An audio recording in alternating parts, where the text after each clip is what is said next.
Welcome students. This is the last lecture of taxonomy of educational objectives. इससे पहले आप taxonomy के बारे में डिटेल में जान चुके हैं, हर एक स्टेप, ठीक है। उसमें आपने blooms taxonomy, classification of objectives, फिर ब्लूम ने क्या कहा था टेक्सोनॉमी के बारे में, एजुकेशनल टेक्सोनॉमी क्या होती है, आपने वो डिटेल में जान लिया। 3 डोमेन बिहेवियर के थे, उससे रिलेटेड ऑब्जेक्टिव्स बनाए, अलग अलग मॉडल आपने पढ़े, अफेक्टिव डोमेन के बारे में पढ़ा, साइकोमोटर डोमेन के अलग से आपने मॉडल्स पढ़े, फिर अलग अलग अप्रोचेस भी आपने पढ़ी कि किस तरीके से ऑब्जेक्टिव्स को बिहेवियर टर्म में लिख सकते हैं, ठीक है। जैसे मैंने आपको बताया, यहाँ पर 1950s की बात हो रही है, लेकिन 1956 में बेंजामिन ब्लूम ने अपनी वो जो ब्लूम्स टेक्सोनॉमी दे दी थी, अप्रोच जो थी उनकी, वो मेथड इंस्ट्रक्शनल ऑब्जेक्टिव या जो भी ऑब्जेक्टिव्स हैं उनको बिहेवियरल टर्म में लिखने के लिए, ठीक है। लेकिन 1990s में स्टार्ट हो गया था काम करना उन्हीं की टेक्सोनॉमी के ऊपर। उसके बाद भी बहुत सारी टेक्सोनॉमी जो बनी, RCM भी मैंने बताया आपको 1972 में हुआ था, बनाई गई थी वो अप्रोच, ठीक है। उसके बाद फिर 1990s में उन्हीं के ही जो फॉर्मर स्टूडेंट थे डॉक्टर ब्लूम के, लॉरिन एंडरसन, उन्होंने रिविजिट किया टेक्सोनॉमी को, ब्लूम की ही टेक्सोनॉमी को, फिर बाद में उसको रिवाइज्ड ब्लूम टेक्सोनॉमी का नाम दिया गया। तो आज का जो टॉपिक है वो है रिवाइज्ड ब्लूम टेक्सोनॉमी, ठीक है। कॉग्निटिव ऑब्जेक्टिव्स के ऊपर ही उन्होंने बात कही थी, तो ये उसी के बेसिस पे आज हम बात करेंगे। इंटरेस्टिंग होगा आपके लिए जानना कि क्या उसमें चेंजेस हुए, क्यों उसको चेंज करने की ज़रूरत पड़ी या मॉडिफाई करने की ज़रूरत पड़ी। तो आज का लेक्चर शुरू करते हैं। ये थोड़ा सा इंट्रोडक्शन है, ब्रीफ, आप जस्ट इसको देख लीजिए, रिकॉल कर लीजिए जो आपने ब्लूम टेक्सोनॉमी पढ़ी थी। 6 लेवल बताए थे, सबसे लोएस्ट लेवल नॉलेज था। अब तक तो आपको याद भी हो जाना चाहिए, जब जितनी बार हमने रिपीट कर लिया है अपने बाकी लेक्चर्स में। लोएस्ट लेवल नॉलेज था, हाईएस्ट लेवल इवेल्युएशन था, ठीक है। ज्ञान से शुरू करके मूल्यांकन तक पहुंचे थे, टोटल 6 लेवल्स थे। अब इसमें क्या है ये देख लीजिए आप यहाँ पे पिक्चर, ये थी आपकी ओरिजिनल टेक्सोनॉमी जिसमें कि 6 लेवल थे, knowledge, comprehension, application, analysis, synthesis, evaluation, ठीक है। और इन टर्म्स को जो रिवाइज किया गया 2001 में हुआ है, ये रिवाइज, ठीक है। 1990 में स्टार्ट कर दिया होगा उन्होंने रिवाइज करना, लेकिन जो कॉपी इसकी डिक्लेयर कर दी उन्होंने या फिर बनाकर सामने लेकर आए वो 2001 में आया है। तो इन टर्म्स को चेंज कर दिया गया, नॉलेज को रिप्लेस किया गया रिमेंबरिंग से, कॉम्प्रिहेंशन को अंडरस्टैंडिंग से, एप्लीकेशन को अप्लाइंग से, एनालिसिस को एनालाइजिंग से। अब यहाँ पे थोड़ा चेंज हुआ है सिंथेसिस और इवेल्युएशन में।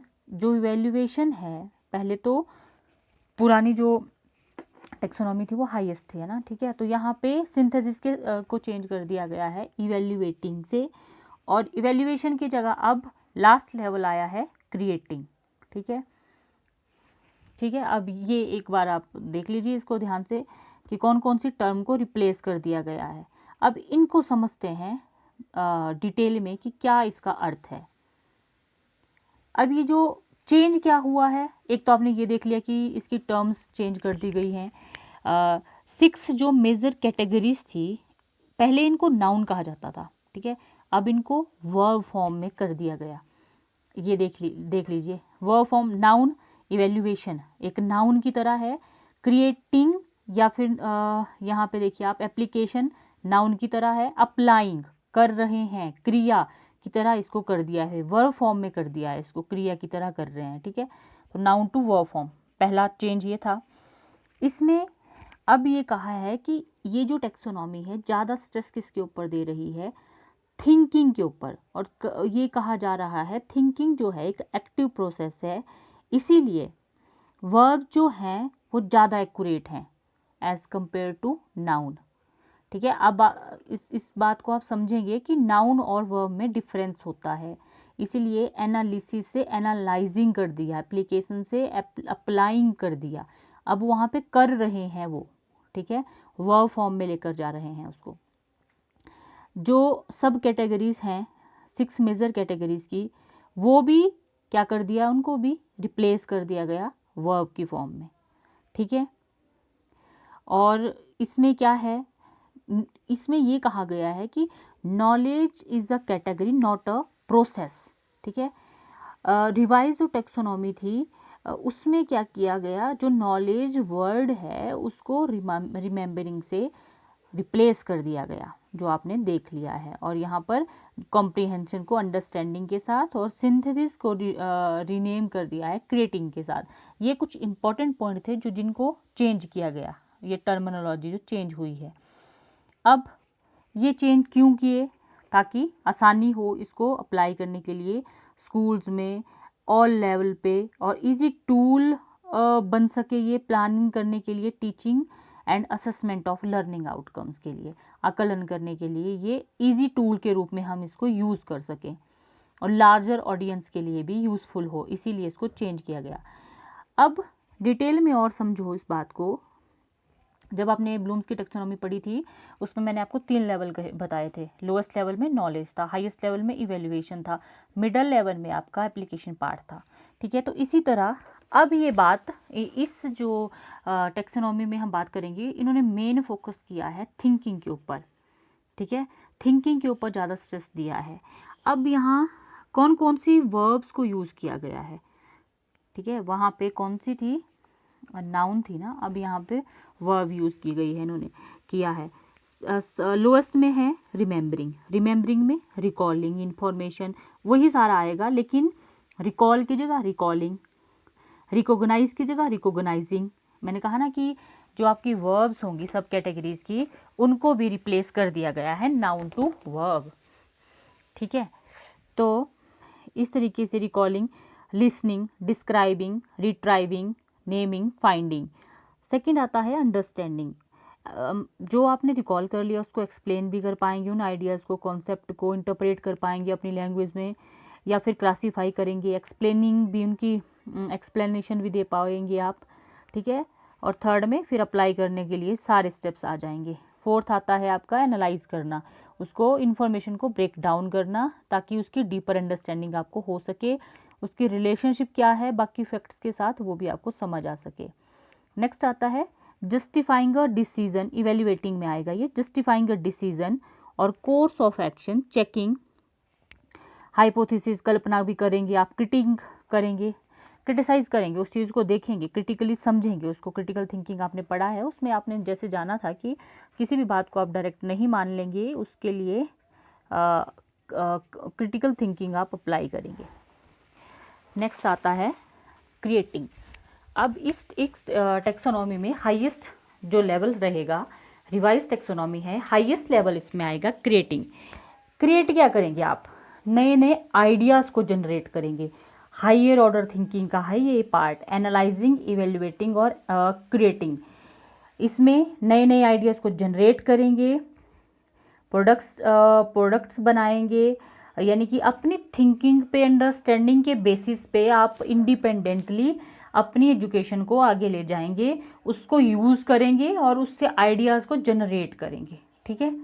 तो ये था ब्लूम्स को की जो रिवाइज टेक्सोनॉमी है उसके कुछ इंपॉर्टेंट पॉइंट्स, उसके लेवल, उसके साथ एसोसिएटिव जो वर्ब्स थी उनकी एक्सप्लेनेशन। अब इसको और थोड़ा सा जानते हैं। रिमेम्बरिंग में क्या रिमेम्बर करेंगे बच्चे, इसमें ये देखेंगे कि बच्चे रिकॉल करने में, रिकॉग्नाइज करने में सक्षम हो रहे हैं, उनको पता चल रहा है, वो लिस्ट बना पा रहे हैं, डिफाइन कर रहे हैं, मेमोराइज कर रहे हैं। यहाँ पे जस्ट आप देख लीजिए, रिकॉर्ड कर रहे हैं या अंडरलाइन कर पा रहे हैं। थिंकिंग प्रोसेस में मेमोराइजेशन, रिकॉलिंग और ये इन्फॉर्मेशन के बारे में जो रिकॉग्निशन प्रोसेस है वो उसमें कैसे वो यूज़ कर रहे हैं, ठीक है, ये समझेंगे आप।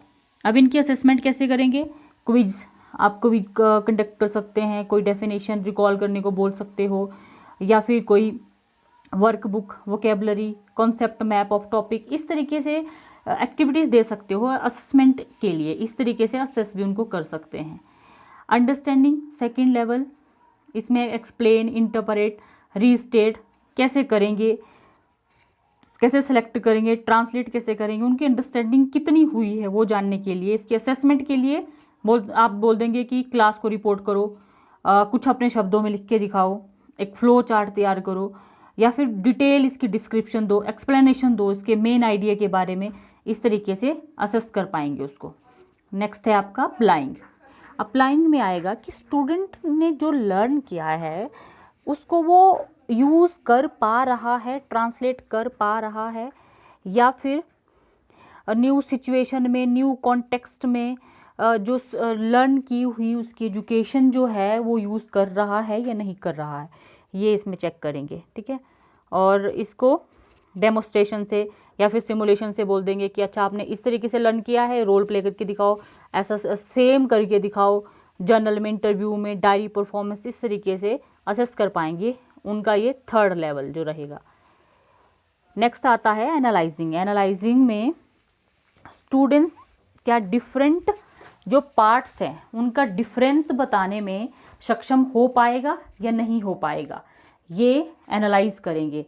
वो कैसे, वो कंपेयर भी कर देगा। अगर उसको अच्छे से अंडरस्टैंडिंग हो चुकी होगी तो वो कंपेयर करेगा, उस चीज़ को क्रिटिसाइज भी कर देगा, ऑर्गेनाइज करेगा, इन्वेस्टिगेट करेगा। ये आप अपने ध्यान में रखेंगे कौन कौन सी वर्ब्स इसके साथ ही यूज़ की गई हैं। ठीक है, ये कुछ वर्ब्स जो न्यू यूज़ की गई हैं, आप पुरानी भी वीडियोस देख सकते हैं, वहाँ पे कौन सी यूज़ की है, यहाँ पे कौन सी न्यू इंट्रोड्यूस की गई हैं, ये आप खुद देखेंगे तो ज़्यादा क्लियर होगा आपको। इनका मीनिंग मैंने आपको समझाया हुआ ऑलरेडी। ठीक है, और इसकी असेसमेंट कैसे करेंगे, graph, diagram, spreadsheet, chart, matrix या चेकलिस्ट, इस तरीके से कोई सर्वे करने को बोल देंगे, या प्रोटोटाइप टेस्ट कर देंगे, कोई आउटलाइन बनाएंगे। ठीक है, चेकलिस्ट बनाओगी, इस तरीके से एनालाइजिंग वाला जो लेवल है इसको असेस कर पाएंगे। लास्ट आता है आपका इवेल्युएटिंग। इवेल्युएटिंग में स्टूडेंट क्या करेगा, डिसीजन बनाएगा अपनी क्रिटिकल थिंकिंग और के बेसिस पे। ठीक है, कि ये डिसीजन सही है या गलत है, तो इवेल्युएटिंग वाले पार्ट में वो आएगा। उसमें हाइपोथेसिस, एक परिकल्पना भी कर सकते हैं वो। अच्छा, कि फॉर एग्जांपल मैं मान के चलती हूँ कि आज कि मान लो मैं कोई स्टडी कर रही हूँ। ठीक है, मैं मान रही हूँ कि लड़के जो हैं लड़कियों से ज़्यादा स्ट्रॉन्ग होते हैं। ठीक है, तो मैं ये एक हाइपोथेसिस बना रही हूँ, मैं ये मानती हूँ, कल्पना करती हूँ। तो इस तरीके से वो कुछ भी कल्पना कर सकते हैं, क्रिटिक भी कर सकते हैं। फिर इसको एक्सपेरिमेंट करेंगे, वो सर्वे कर लेंगे, फिर ओपिनियन लेंगे, कुछ स्टडीज़ को देख लेंगे। उसमें अगर पता चलेगा कि ये बात कहीं से साइंटिफिकली प्रूव्ड है या किसी और वे में इसका प्रूफ मिलता है, तो वो फिर जस्टिफाई कर देंगे उस चीज़ को। ठीक है, फिर वो प्रिडिक्ट कर देंगे, स्कोर, रिवाइज, डिटरमाइन, ये सारी की सारी टर्म्स इसमें यूज़ करेंगे। अब इवेल्युएशन को कैसे असेस करेंगे, उसकी आकलन कैसे करेंगे, उसकी एक रिपोर्ट बनाएंगे, पैनल ऑफ डिस्कशन हो सकता है, इवेल्युएशन ऑफ प्रोजेक्ट हो सकता है, कोई डिबेट करेंगे, कोई वर्डिक्ट सुना देंगे, कोई कंक्लूजन, एक फैसला सुनाएंगे उसके बारे में। इस तरीके से एक्सप्लेन किया जा सकता है इस फैक्टर को। ठीक है, अब हाईएस्ट लेवल कौन सा है, रिवाइज्ड ब्लूम टैक्सोनॉमी में क्रिएटिंग। ठीक है, अब इसमें देखेंगे क्या, can the student create a new product और पॉइंट ऑफ व्यू। जब वो डिज़ाइन करेगा, देखो आपने यहाँ पे अभी आप लर्निंग कर रहे हैं, बाद में आप जाएंगे कहीं और पे, कहीं किसी और जगह जाएंगे। फॉर एग्जांपल किसी ने इंजीनियरिंग की पढ़ाई कर ली, कल को वो नए नए प्रोडक्ट बनाएंगे, ऑटोमोबाइल इंजीनियरिंग किसी ने की, नए नए व्हीकल डिज़ाइन करेंगे, असेंबल करेंगे, कंस्ट्रक्ट करेंगे, उनको प्लानिंग करेंगे कि आगे कैसे किया जा सकता है, डेवलप करने की कोशिश करेंगे, है ना, और प्रिडिक्ट करेंगे, फॉरकास्ट करेंगे, इकट्ठा करेंगे, कंपाइल करेंगे। मतलब सारी की सारी क्रिएशन से जुड़ी हुई जितनी भी टर्म्स आएंगी वो यहाँ पर इन्होंने उसको लिखने की कोशिश की है ऑलरेडी। यहाँ पे एक्ट, ब्लेंड, ये इंपॉर्टेंट रहेगा कि कौन कौन सी वर्ब्स यूज़ की गई हैं। तो हाईएस्ट लेवल आएगा ये रिवाइज्ड ब्लूम टैक्सोनॉमी में। ठीक है, तो इसको असेस कैसे करेंगे, इसकी असेसमेंट के लिए कोई प्रोजेक्ट आप दे सकते हैं, ऑडियो विजुअल एंड मीडिया को यूज़ कर सकते हैं, एडवर्टाइजमेंट या न्यू डिज़ाइन के लिए कह सकते हैं। ठीक है, इस तरीके से उनकी असेसमेंट की जा सकती है।